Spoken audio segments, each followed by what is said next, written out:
আহকচোন আজি শিকো চিকেন কিমা কেনেকৈ বনাব পাৰি।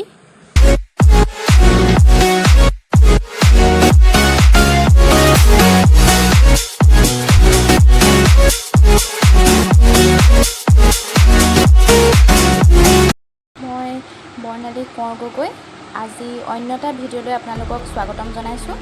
আজি মই আপোনালোকক দেখাম কিমা কেনেকৈ বনাব পাৰি। ইয়াত মই লৈছোঁ পিঁয়াজ চপ কৰি লৈছোঁ। ইয়াত আছে মই 3-4টামান পিঁয়াজ লৈছোঁ। তাৰপাছতে এয়া জলকীয়া লৈছোঁ 6-7টামান, এনেকৈ সৰু সৰুকৈ কাটি লৈছোঁ। আৰু এয়া হৈছে নহৰু এনেদৰে চপ কৰি লৈছোঁ। ইয়াতে লৈছোঁ কিমা আধা কেজি বনাম আজি। আৰু এয়া লৈছোঁ আদা নহৰু পেষ্ট এটা বনাই লৈছোঁ। এতিয়া খুন্দিম মছলাবিলাক। এয়া লৈছোঁ জাবিত্ৰী আৰু এইটো হৈছে বড়ি ইলাইচি। তাৰপাছত লৈছোঁ এয়া কাবাবখিনি আৰু এইটো হৈছে ইলাইচি। এইখিনি এতিয়া খুন্দিম। আৰু দালচেনি লৈছিলোঁ, দালচেনি এতিয়া খুন্দিম। খুন্দাৰ পাছত মছলাবিলাক এনেকুৱা হৈ গ'ল। তাৰপাছত লৈছোঁ তেজপাত লৈছোঁ 4খিলা তেজপাত। ইয়াতে এতিয়া দিম মই চেনি মছলা লৈছোঁ। তাৰপাছত দিম মছলা,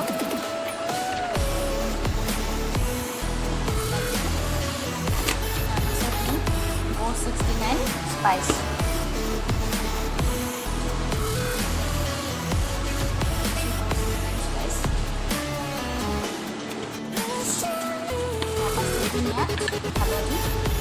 হালধি বেছি দিলে পিছে ৰঙচুৱা হৈ যায়।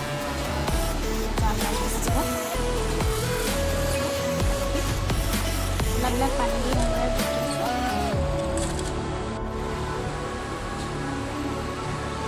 এতিয়া মই দিম ৰিফাইন দুহেটা, আধা কেজি লৈছোঁ সেইকাৰণে ৰিফাইন দুহেটা দিম।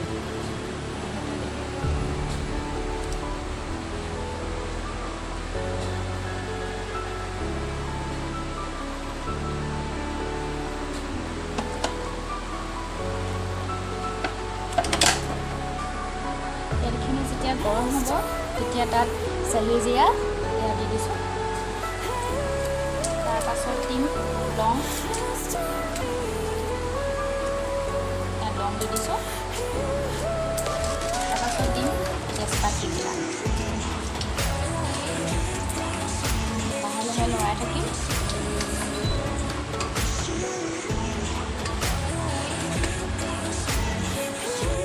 যেতিয়া এইখিনি ৰঙা পৰি যাব তেতিয়া আমি তাত খুন্দি থোৱা মছলাবিলাক দি দিম।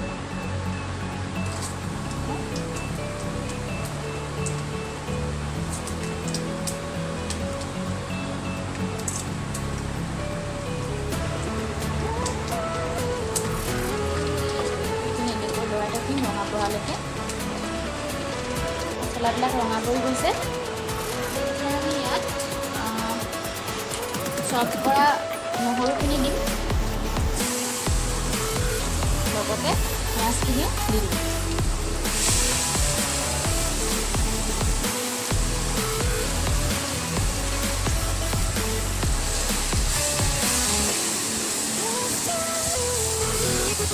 অলপ লৰাই লৈ এতিয়া সৰু সৰুকৈ কটা জলকীয়াখিনি দি দিছোঁ।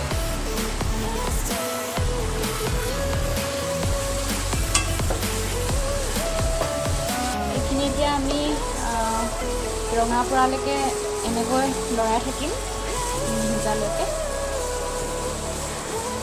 এয়া দেখিছে মছলাবিলাক ৰঙচুৱা পৰিছে আৰু পিঁয়াজ নহৰুবিলাকো ৰঙচুৱা পৰি গৈছে। এতিয়া আমি দিম মছলাৰ পেষ্টটো। এইটো মছলাৰ পেষ্টটো এতিয়া ইয়াত দি দিম।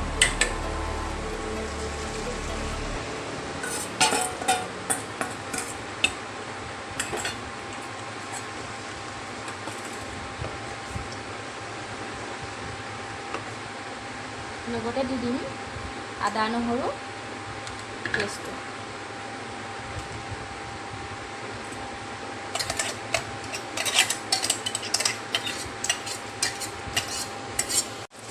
মছলাবোৰ নিসিজালৈকে এতিয়া এনেকৈ লৰাই থাকিম।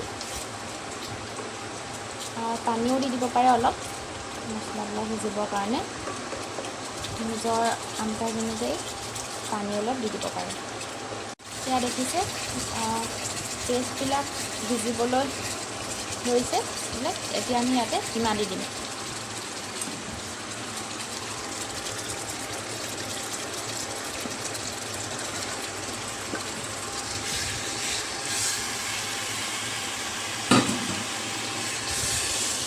কিমাবিলাক ভালকৈ মছলাবিলাকৰ লগত মিহলাই দিম।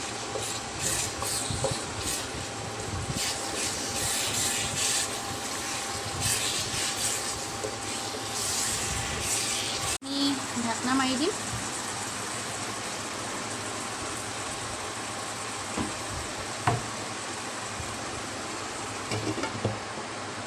মাজে মাজে ইয়াক চেক কৰি থাকিব।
এতিয়া দিম নিমখটো নিজৰ সোৱাদ অনুযায়ী দিব।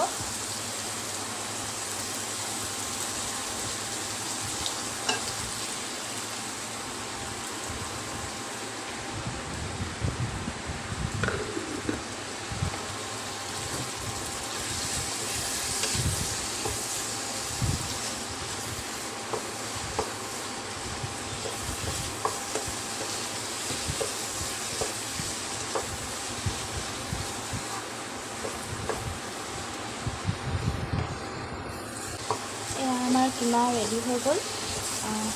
আপোনালোকে যদি ভিডিঅ'টো চাই ভাল পালে তেনেহ'লে লাইক কমেণ্ট শ্বেয়াৰ কৰিব আৰু এনেকুৱা নতুন নতুন ভিডিঅ'বিলাক পাই থাকিবলৈ চেনেলটো ছাবস্ক্ৰাইব কৰিব। আৰু এতিয়া যিহেতু কৰোণা ছিজন, গতিকে ঘৰতে থাকক, সুস্থ থাকক। আকৌ এটি নতুন ভিডিঅ' লৈ পুনৰ লগ পাম। ভিডিঅ'টি শেষলৈকে চোৱাৰ বাবে ধন্যবাদ।